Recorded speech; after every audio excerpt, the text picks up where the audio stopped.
Hello, everybody, and welcome back to Crack the Egg. I'm Jess, And I'm Adriana. and today we're going to take a little bit of a detour. Yellow of the Egg is going through some transitions right now that we're going to talk about. So we will get back to our regularly scheduled programming later. But we have some interesting information to share with you this episode. Um, that it's good as a business to kind of know some stuff. But before we get started, Adriana, are you working on anything during this episode? I'm not. This episode's going to be a bit of a roller coaster, and I feel like to explain some of the ins and outs of the journey that I've been on in the last, I would say, 7, 8 weeks. I'm not going to really be able to focus too much on working on something, although I desperately need to be, for reasons I'll talk about a little bit later, or probably a lot later. But yeah, I'm not working on anything this episode, I think. What about you? Well, I'm going to be working on some Lafufus. Um, I need to for my next show, first of all. Second of all, I'm a little behind. I actually made myself a list for once ever of like how many of certain things I wanted. And I felt really confident I was going to get through it. And then I totally lost motivation like after the first item.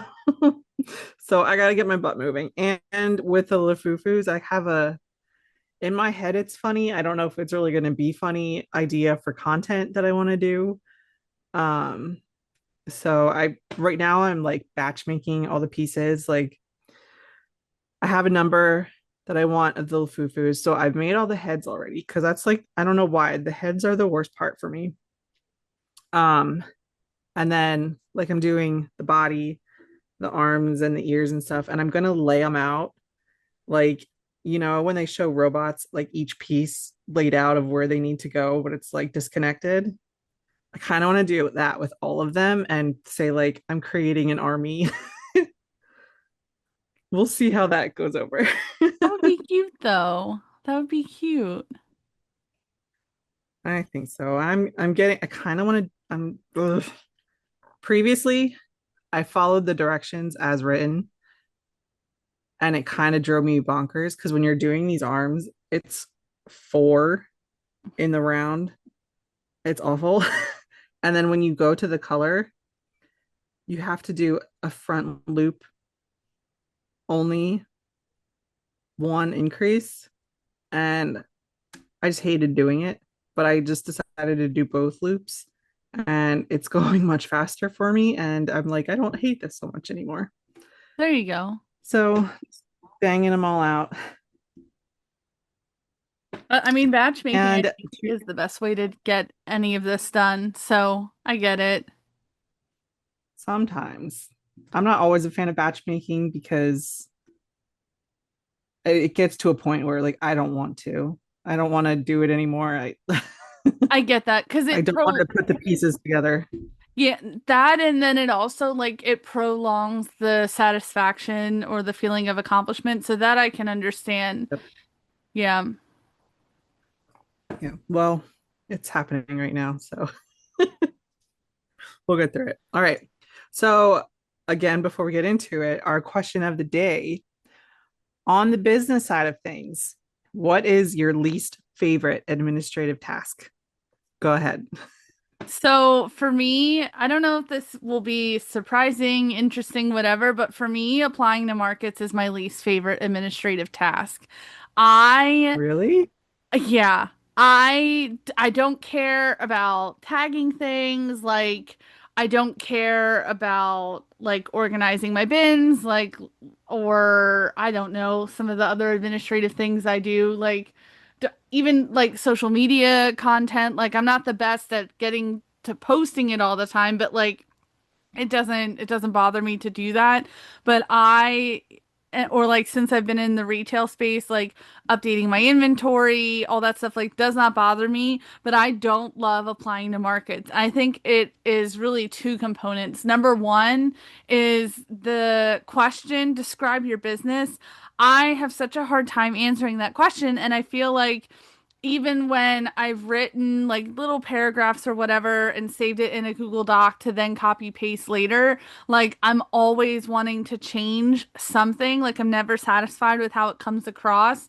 And then I think the other part of it is I don't love the uncertainty, especially because some applications I've done can be quite intensive and they want like a lot of pictures and they want all this information as far as your social media and a description and all these different things. And I find it a little bit on the stressful side. And yeah, that's probably my least favorite thing. Also, trying to find the markets. I don't love that part of it either.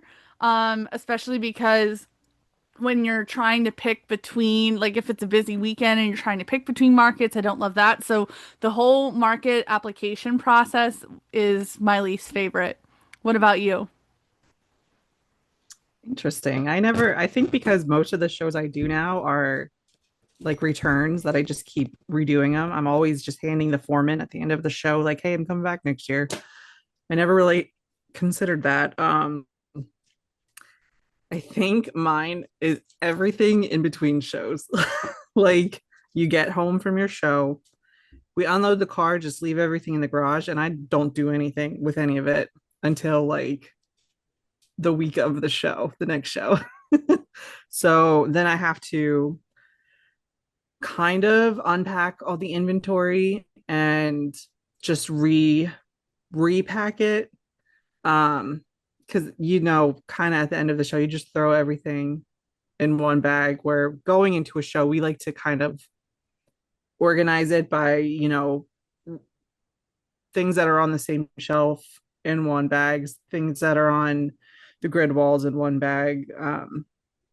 So yeah, just reorganizing all that and then repacking. Because also for me, every show is kind of different on what display pieces I bring. So I have to go through and like finagle things. I have to take some display stuff out and put some display stuff in. And I just stand in my garage sometimes like I don't know what I want to do. I don't want to do this process. And then I think the worst of it is my signage always changes because like I either have no more of something anymore or I have a different thing. Um and I also do small signs, so things are placed differently and I do the small signs for each like section, so those have to change. And just having to like to redo the signs and cut them out and everything, I'm just not having it. That's fair, honestly. Yeah, that's fair. All right. So, with this little transition that Adriana and Yellow of the Egg is going through, it's kind of like a bad news, good news situation. More good, well, is it more good news than bad news? I think it's pretty much I think it's it's more good detailed news. bad news. Yeah, it's the bad Yeah, news is a lot more complicated and will take a lot longer to get through, but I do think in the long run there's more good news. yeah. So we're gonna get the bad news out of the way and end on a positive note. So take it away. All right. So I want to preface all of this by saying that by no means am I trying to be unprofessional, and I'm just going to give strictly what the facts are and not only have the facts come to light by conversations that I've had, but there is also now written documentation that's supporting a lot of what I'm talking about. And I also want to say that at no point do I wish bad will on anyone. I am still supportive of the Hive and what they're trying to do, and I would love an opportunity if things improve to possibly go back. But ultimately, right now, with the stage that I'm in life, in terms of I'm wedding planning, I'm teaching full time, I'm also a department chair, I'm trying to manage my small business that's potentially taking a big it's we're making a big change as far as how we approach our business and not being so market based. And so with all these different aspects in my life, I don't have a lot of room for uncertainty, and I can't really, and like that's not even including personal life stuff with my family and whatnot. So I don't have the time or mental space or energy or whatever to deal with a lot of uncertainty. And unfortunately, it's kind of what ultimately drove my decision this past weekend to leave the hive. So yeah, so we're gonna try to start at the beginning, like the beginning, just to make sure that everyone has the same kind of context that I do, that Jess does, and just kind of go from there. So, my journey with the Hive started back when the store opened at the end of April. This was their second location, that they opened. Technically, it was their third, but ultimately it was, the second store that was still open. They had closed a store that was in Allentown and got the location at the promenade shops that I was at. And that was ultimately how I got to know them. I never knew them in the Allentown store, and I never had gone to the store in Nazareth. So, yeah. So anyway, so I was actually the first vendor to set up in the store in Promenade. We had talked about that several episodes ago that I had stayed the night up there because I went to the vendor open house, and I was the first vendor to set up in the store. And I had a pegboard space that was close to the entrance of the store. And it was probably at that point when I had set up, I want to say it was a week or 2 weeks before opening. I think 2 weeks before. And when I don't know if a week went by, or I don't remember the exact time. I know I have an email somewhere that would confirm the exact time, but I had been on social media and I saw a friend of mine who was setting up in the booth, next to me, or next to where I was, and I had seen her post to her story about that she was setting up in the store and where she was setting up, and I realized my stuff wasn't there. The pegboard was gone. And I was like, well, that's not possible because I was the first person to set up in the store. Um, so I emailed the store manager, and it took a couple days to hear back from them, but they had said, I'm sorry, we usually try to reach out to vendors ahead of time before we would make a change like that. But ultimately, we felt that there was a better space in the store for you. It was a bigger pegboard. We're not going to charge you more for it. And we tried to maintain the integrity of how you initially designed your space. And so she sent pictures to confirm it. But when there was a couple day period that I didn't know where my stuff was in the store, and that was pretty stressful. And so I would say that was kind of the first strike for me, but I tried to let it go. I wanted to see how things were going to go. And ultimately, it was a bigger space. Granted, it wasn't by the entrance, but it was a bigger space than what I had. So, and I wasn't being charged more for it. So I was kind of strike one. And then I think trying to remember exactly the order in which things took place because things have gotten muddied, especially over the last 3, 4 weeks, I would say. Um, but ultimately, the end of July, beginning of August rolls around. Actually, no, sorry, I'm getting ahead of myself. So there was an email chain that took place, where how they would previously send out emails to the vendors was they would just copy everyone into the subject line, like they, or copy everyone into the address line, whatever. Like they wouldn't blind carbon copy all of the vendors like you probably normally would to avoid reply all situations. when you're talking about that large of a group of people, right? Like it's a different story when you're in the workplace and it's like 8 people on the email, whatever. A little bit different when it's like over 100, but it's fine. So they would send out store updates, and then what was starting to happen, I want to say maybe this was the in June, July, about that time frame.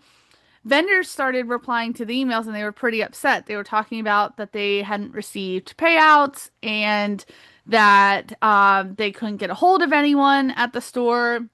And so it made me nervous, of course, and it's not something that I loved seeing. Um, but ultimately, as bad as this sounds, I wasn't one of the vendors at that time that was affected by it. So I took a mental note, but I didn't make any decisions because I was receiving my payouts at the start of each month on time, correct amount, all that stuff. That changed. So, the beginning of August, did not receive my payout for July. And this was a pretty significant chunk of money, I would say, in full transparency. It was a little over $400. Um, so I think I started reaching out to them about mid-August, like August 15th. And I know it was about that time frame because it was right before going back to school when I realized I hadn't gotten the payout yet. I already had all this context about other vendors not getting paid on time, and so I started to get nervous. And it took a while for the store owner to get back to me. I think it was close to a week that went by. And ultimately, when she did, that was when I got the notification from the vendor that was used for inventory and managing payouts. I got a notification that the payout was processed. So, okay, great, fine, whatever. And then I think another week goes by and I still haven't received the payout. And we're in like the third week of August. I still haven't received this payout. And so I emailed the store manager or store owner and I was like, I still haven't received it from the vendor. The vendor says it was paid out. I'm not sure what's happening. And I think a couple days go by and I'm still not hearing back from them. And I'm really starting to get stressed because the end of August is coming up pretty quickly. And I'm worried now that there's going to be a second month that I don't receive the payout on time. And August was another big month for me where I was over $400 in terms of what I was going to bring home. So I ultimately, when I still hadn't received the payout and communication still wasn't happening, I sent an email that Sunday, I believe it was Labor Day weekend, I would be coming up to the store to pull my stuff out because I wasn't hearing back from anyone. The contract that I was in was being violated because vendors are supposed to be paid within 10 business days of the close of the month, and that wasn't happening, and my anxiety was growing. And then the store owner contacted me and she offered in an email to waive the store rent for me for September, to give it another chance because ultimately she was blaming the vendor for the delays in payouts. And we got on a phone call together and she explained this to me. All of this, though, starts when this starts ramping up in the beginning of September, where I'm getting ready to pull my stuff out. This is all playing against the backdrop that as this is happening, it's when I found out from Artisan Mill that I was getting accepted into their store and that I would be setting up the end of September. So initially, when this was playing out and I still wasn't getting the payout from July, I felt stuck because ultimately the money that I'm getting from the retail side of things, not only is it helping for a market season that's leaving a lot to be desired in terms of sales, but this money is, I'm more or less expecting it to help with wedding planning because, student loans, rent, all that stuff, like that makes it difficult to pay for something so expensive. So I didn't want to leave because I was afraid, how am I going to make up this money? I'm doing so well up there. I do genuinely love the vibe of the store, and I've gotten a lot of I wouldn't say a lot, but like I've gotten some followers out of it. Like I genuinely loved my experience as far as what I was doing sales wise. And I would say that being up there also had a little bit of a nostalgia-ish aspect. I don't know that that's the right word to use, but it was the first retail space that I got accepted into, and that was a process that I was in for quite a while. And so I really did not want to pull out at all at any point in this. And so, um, but I knew that Artisan Mill uses the same vendor for their payouts. And this is a pretty, it seems to me to be an industry standard vendor for vendor marketplaces like the Hive or Artisan Mill or the other ones that I know. And I had started talking to another vendor friend who had left the store, and they explained to me that they are in other stores that use the same vendor and they don't have the delays in payout process. And I brought this up to the store owner, and the store owner told me on the phone that it's not a problem that's affecting all stores. It just seems to be a select few. And maybe it's being naive, maybe it's the optimist in me, or just sheer stupidity, but I took the store owner at their word. I believed them. And when ultimately it came down to me that okay, they're going to be switching vendors, so maybe things will actually get better in the payout landscape of things, and things will go smoother because that's what they had been promising, and I was still doing well sales wise, and I I wanted to stay. And so I ended up going up for a restock the middle of September. And at that point, my sales or my payout issues had been resolved mid-September. So I had been paid for July. I got paid for August. Granted, they still weren't coming in when they were supposed to, but I was at least happy. Okay, we have the money. It's fine. Whatever.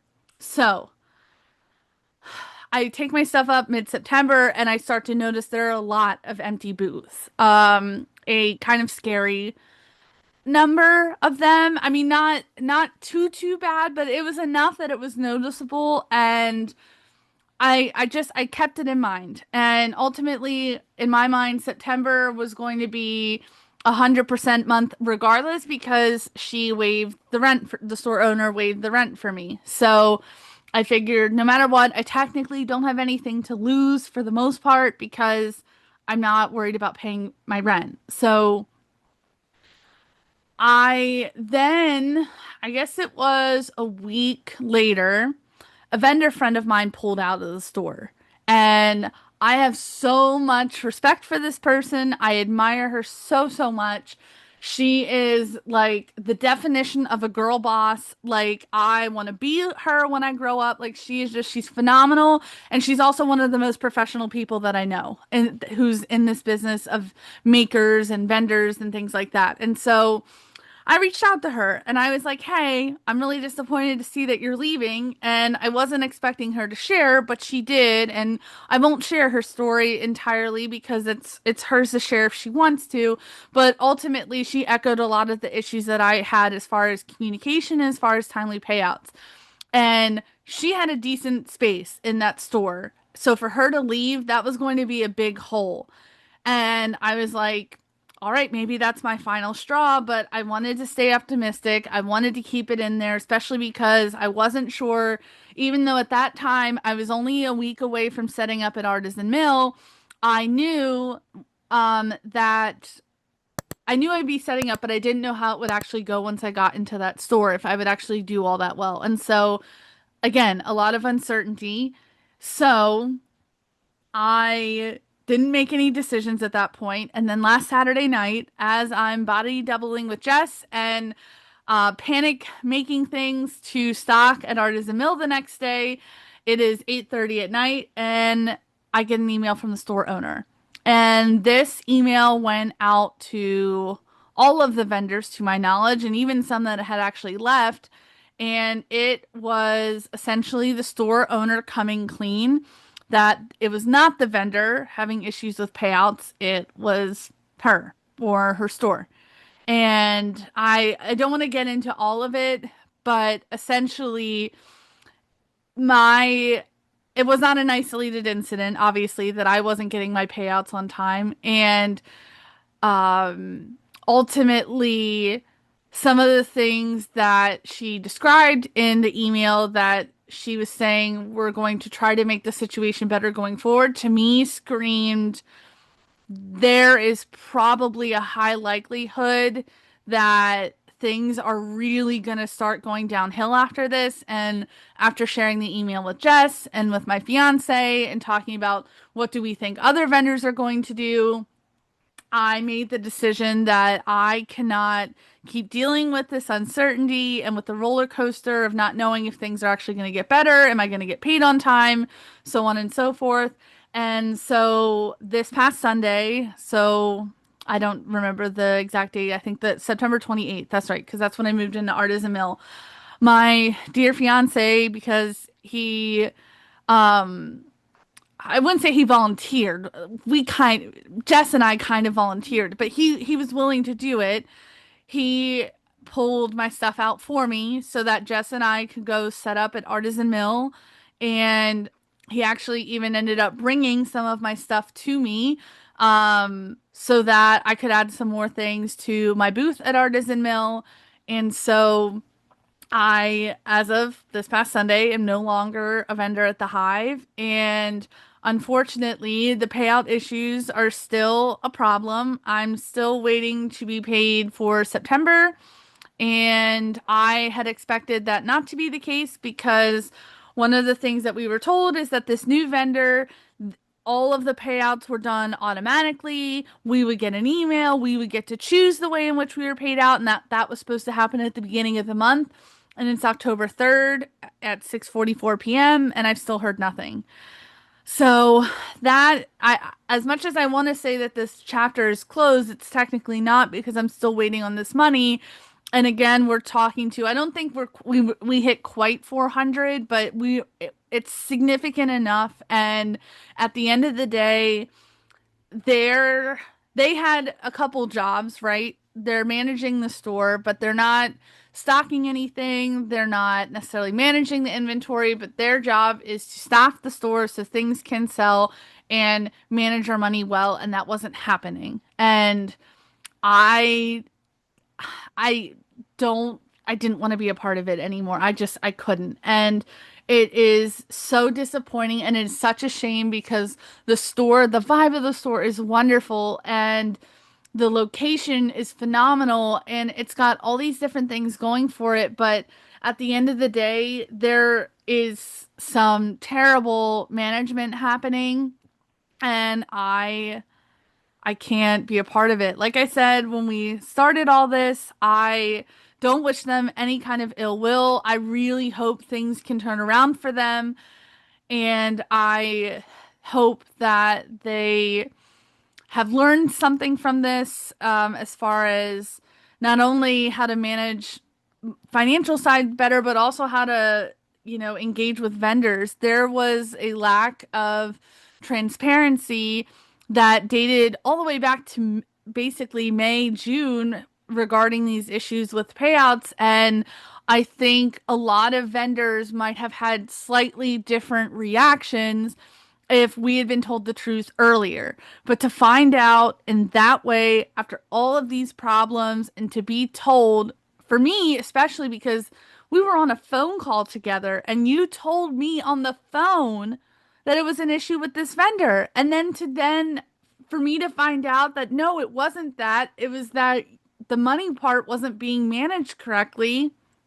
Like like that to me shows a lot about character. And but I promise I really am not trying to badmouth them at all, but I think that people if this can educate anyone when they're going into this sort of thing to make sure that they read their contract, they know that contract, and to advocate for themselves when stuff like this starts to happen. Part of me wishes I would have gotten out of there sooner, but then part of me I really struggled with the decision because when you have a good thing, when things, as far as the sales aspect go, are going well, it's hard to want to leave. But ultimately, if there's a question over whether you'll get that money, then it doesn't matter how good the sales are. You have to protect yourself and your business. And the other aspect for me was I don't want to be associated with that. Like to me, I'm still in the very early stages of my business and what it could blossom into. And to me, I'm not saying that the vendors who are staying there are complicit in any way. Everyone has their own reasons for doing what they're doing.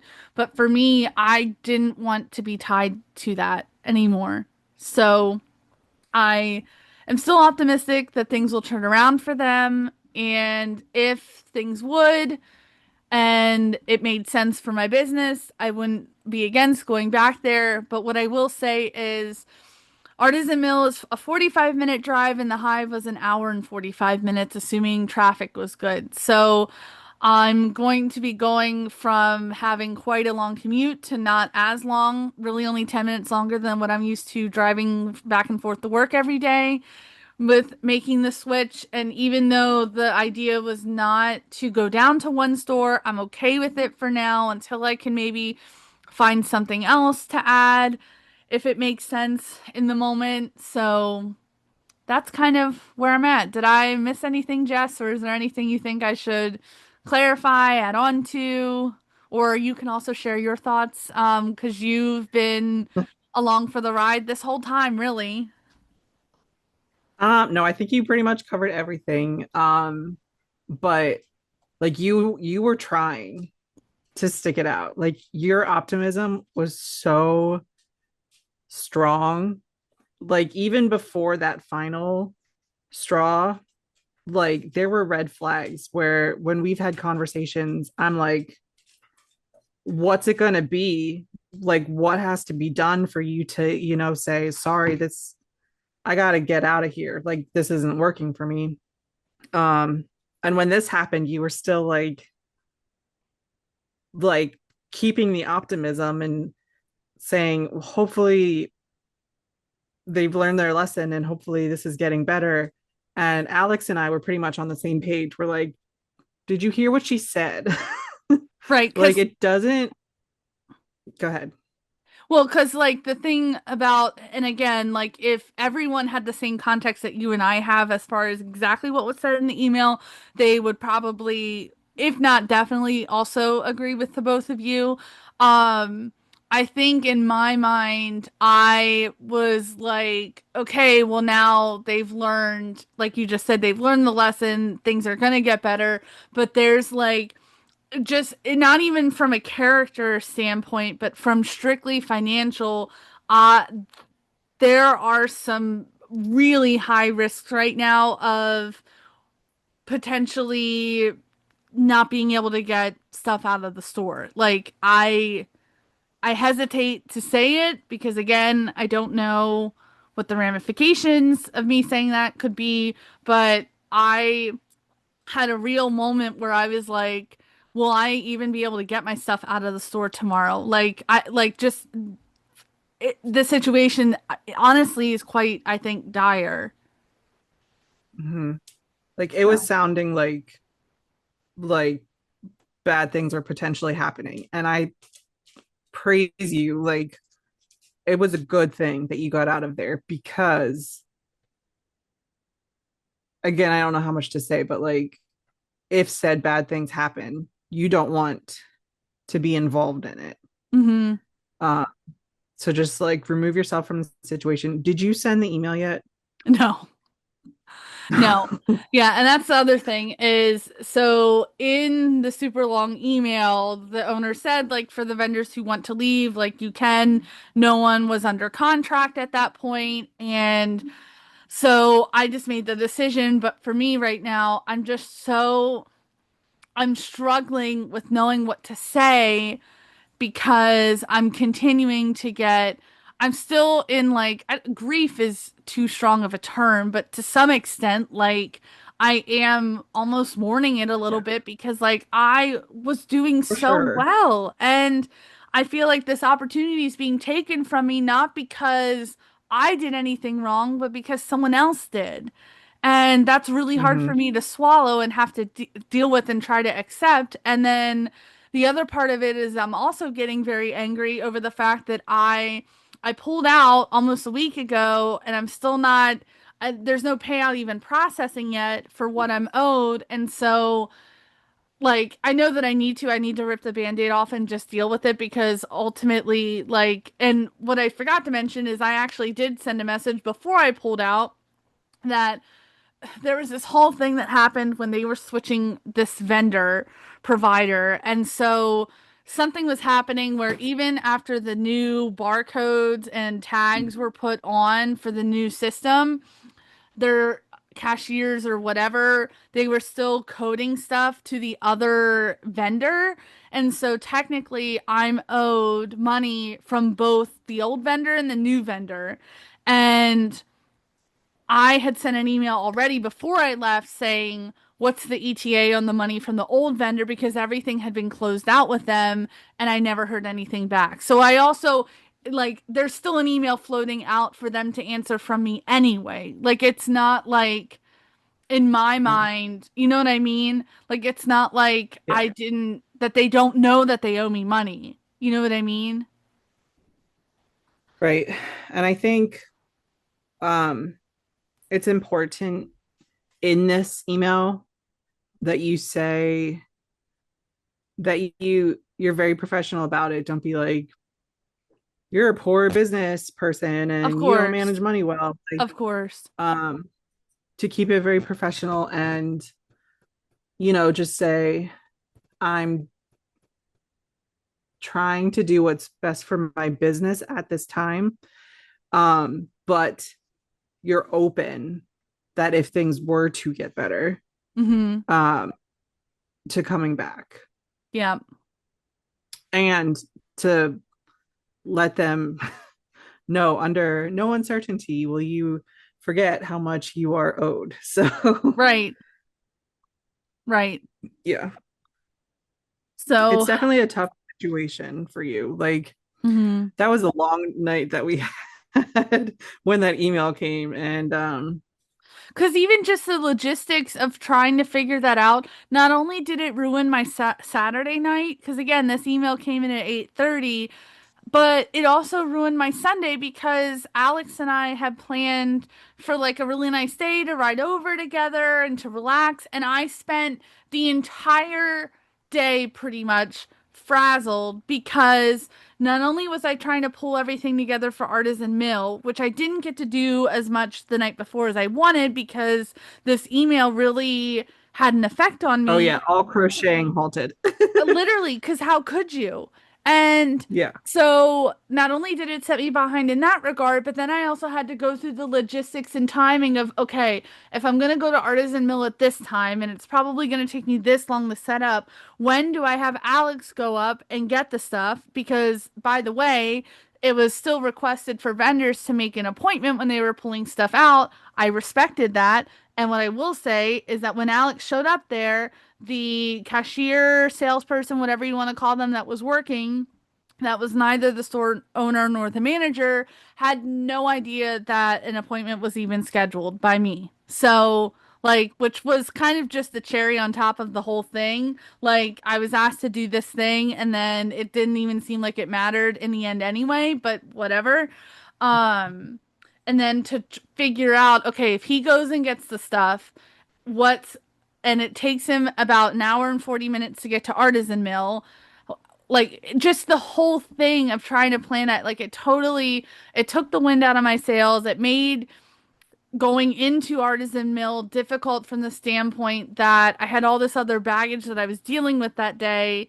And it honestly just made my whole week hard because I didn't get to have like I spent so much mental energy and had felt so much frustration over the whole thing that it just made the whole week difficult to start with. And then I never recovered really after that. So, so Yeah. Well, that was a lot. Like, a lot happened in a very short period of time. sure. So, and I will say, like, in some ways, it did almost feel divine to get that email literally the night before I was moving into the new store. So, and even when even was still dealing with all of the unknowns, like, I was just like, I can't keep doing this roller coaster every month, not knowing if I'm gonna get paid. And then with knowing, like, the future looks pretty bleak as it is, like, I don't know that I can keep going with that anymore anyway. It was it was a lot. Yeah. So, and what I find oh so fascinating is that I've already received my payout from Artisan Mill and I was in the store for like 2 days and an hour in September and I received it or at least it was started being processed October 1st. Like Okay. That's a good sign.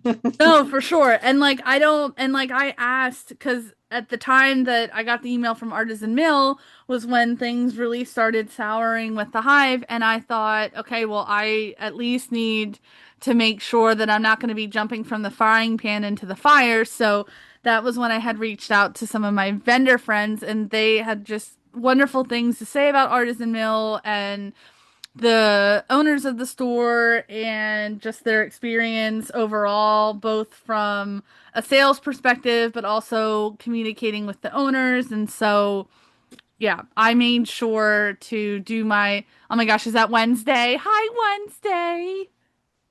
Nice puppy. I made sure to do my You're due clawing at my back. diligence. Look at her. What does she need? She wants to go POTTY. I got you. No, you can't spell. Don't give me that look. Yeah, really. So yeah, that's that. Well, it's behind you-ish. You still need to get out that email and get paid, Yep, and you can just move on. yep, 100%. So it was still, I But mean, at least you don't have to worry about getting your stuff. Like you've cleared out. yep, Like you've moved on. You're just waiting for the final. yep. Yeah.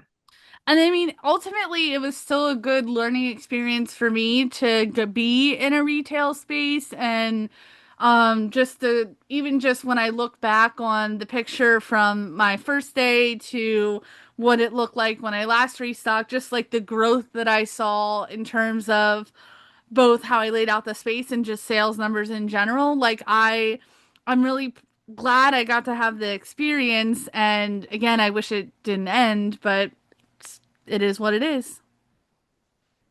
Yeah. I'm glad you're out of there. Yeah, Um,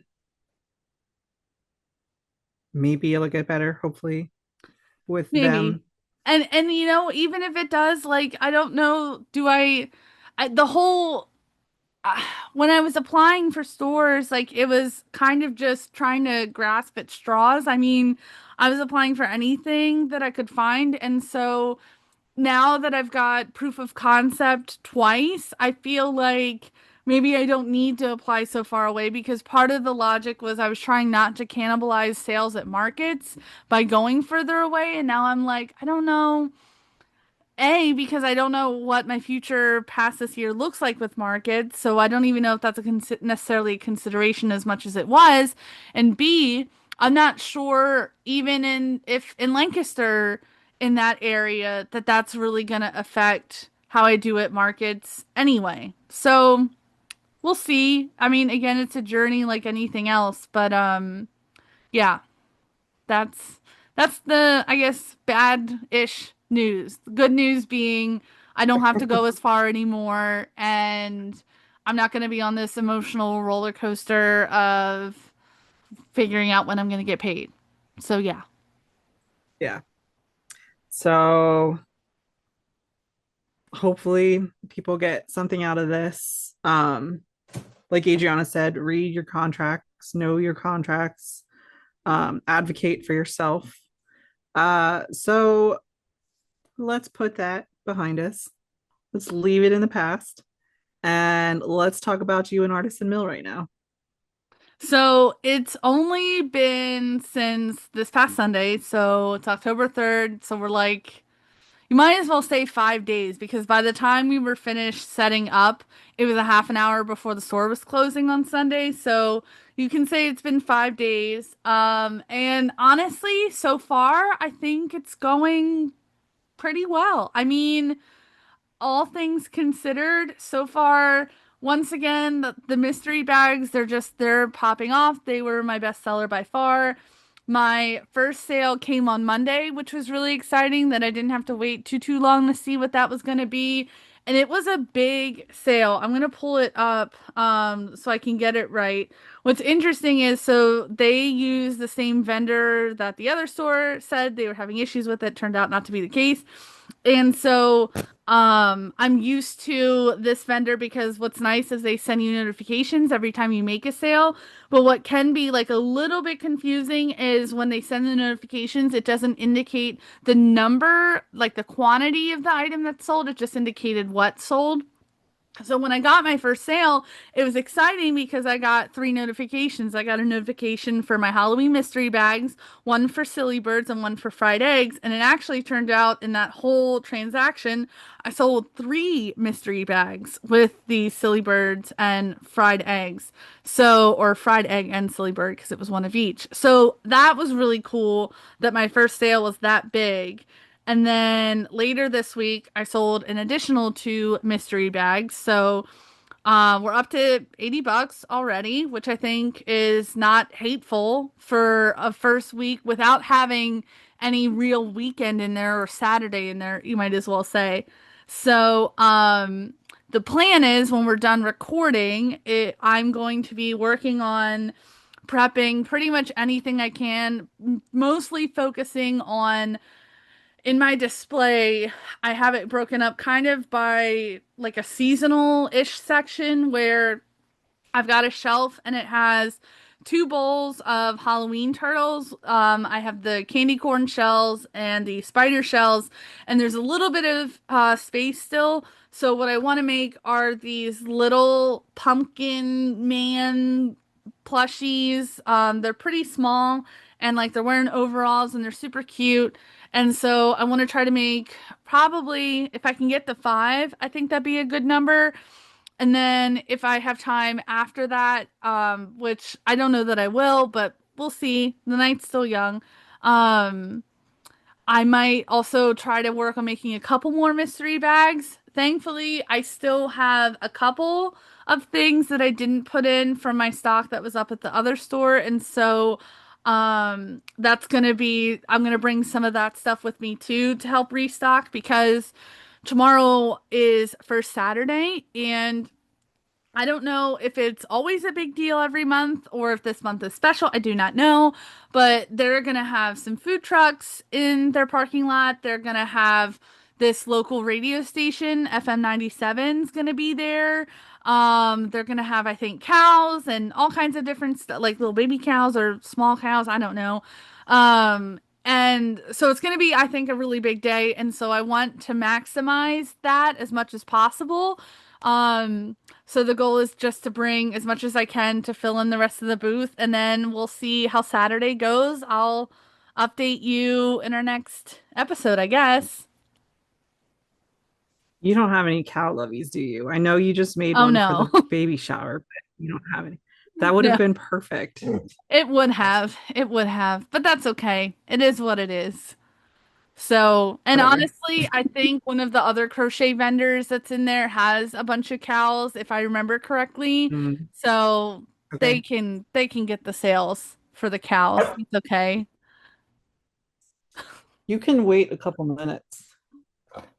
So So yeah, we're super excited. And what's really cool is that I can go in before the store opens, which is cool. And so I also really like the setup where I can pretty much walk in, go to the back, print my own labels. I don't have to have anyone else do that for me. And yeah, it's super nice. I like my location in the store, although I don't think there's a bad spot in that store.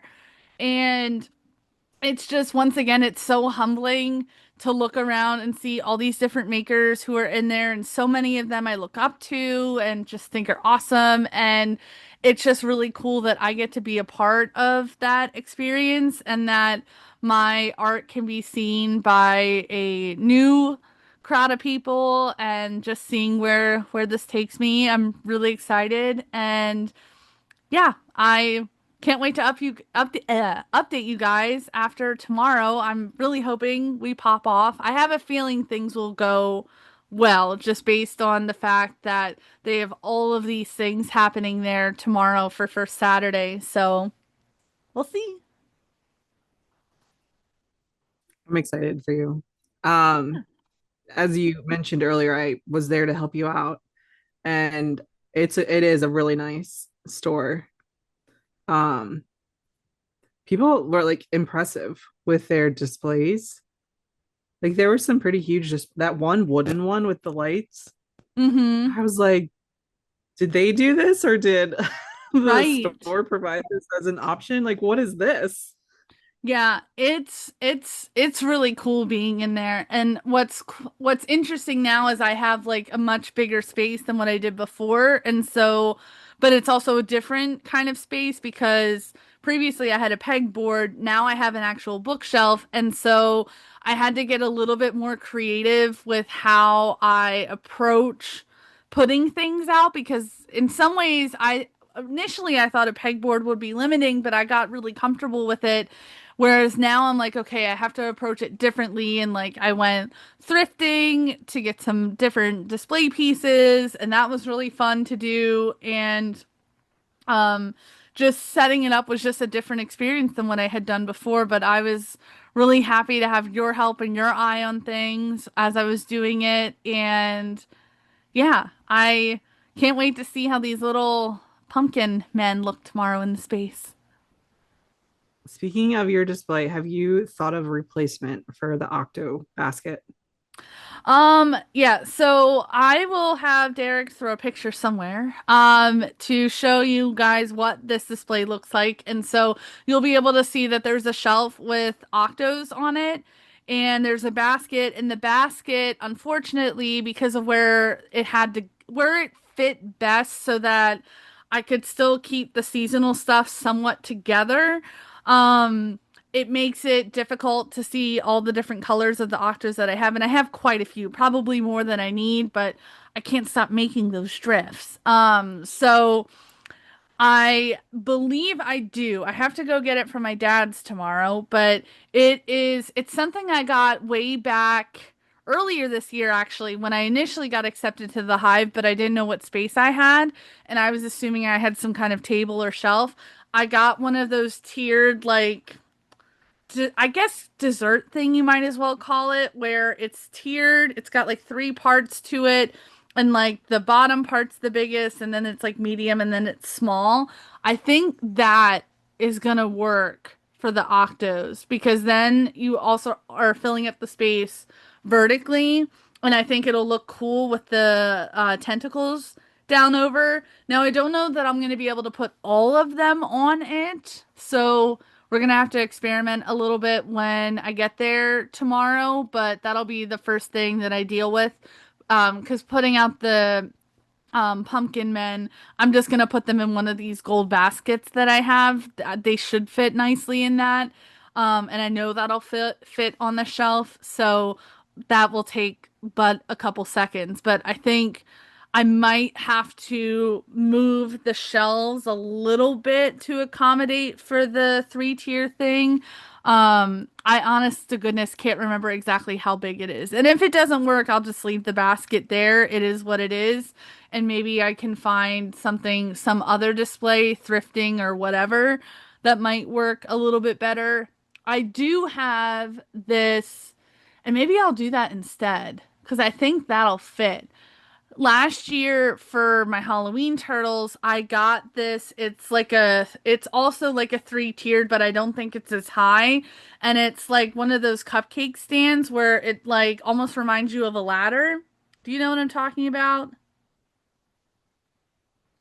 That's what I was thinking of for the first one. So Yeah.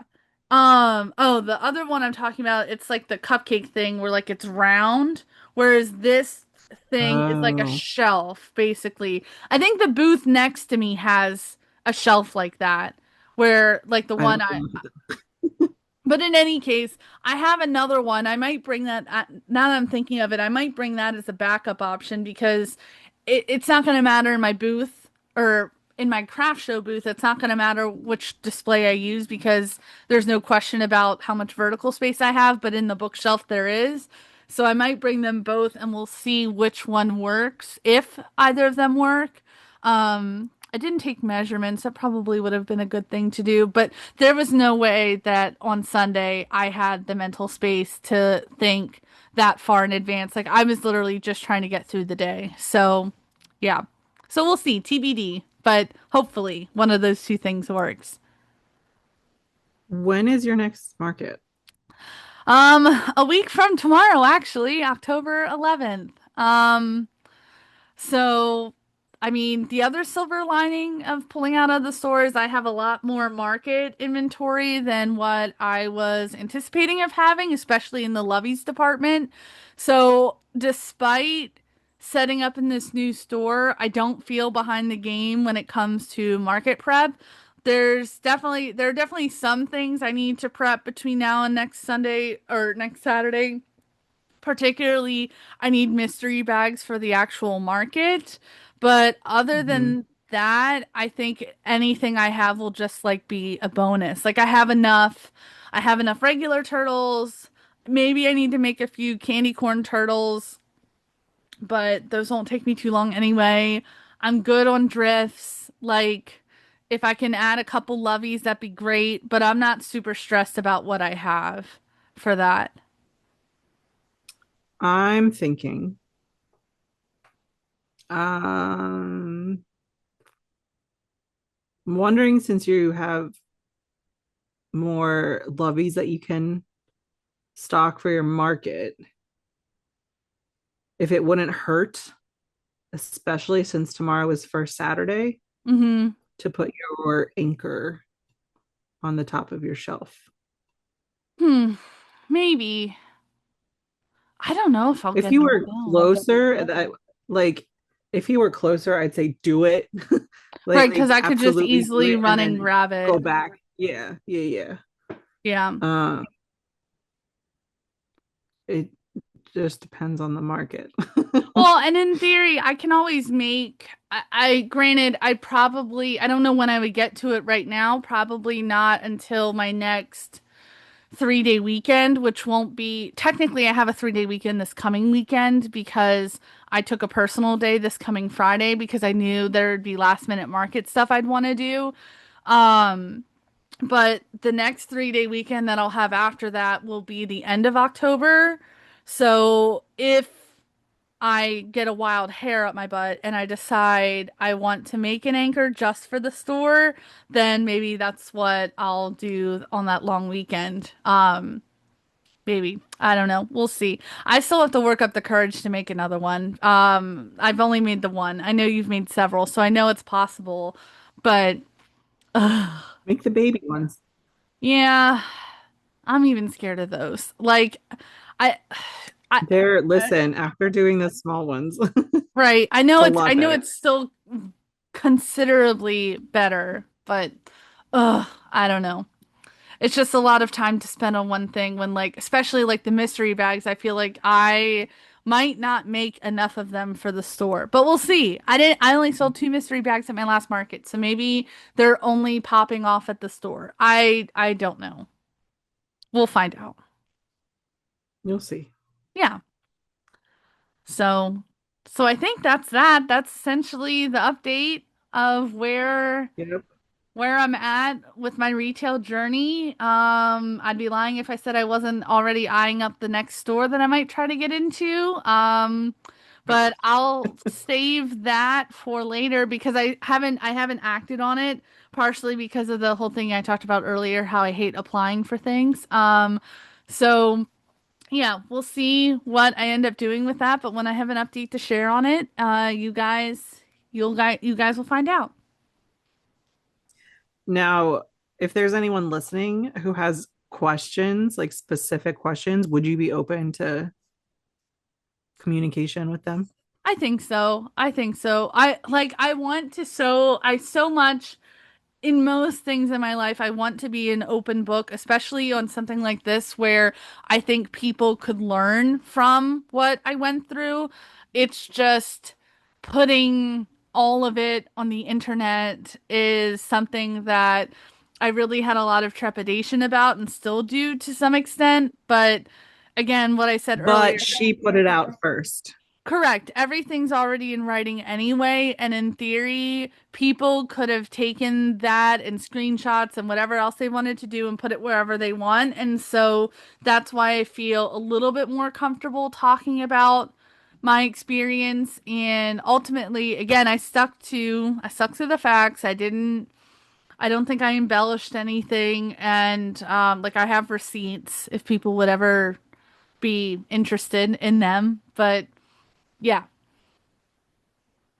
Cool. You heard it here, folks. Go to Adriana. Yeah. So hopefully we have nothing more exciting like in that sense to share for a long time, if ever, honestly. Because that was more than enough. Yeah, So for a while. yeah, yeah. So all right. Well, I think that's our episode, you guys. Thank you so much for joining and for listening. We appreciate every single listen and stream and watch that we get. Please be sure to rate and follow us or subscribe to us wherever you are hearing or watching us from. And be sure to also follow our business accounts on Instagram and Facebook. Jess is at Craic Creations, Craic spelled like the podcast, Craic, and I am at Yellow of the Egg Designs. And in our next episode, we'll catch you up on Jess's most recent craft show. Yay. Yay! All right, see you guys. Bye. Bye.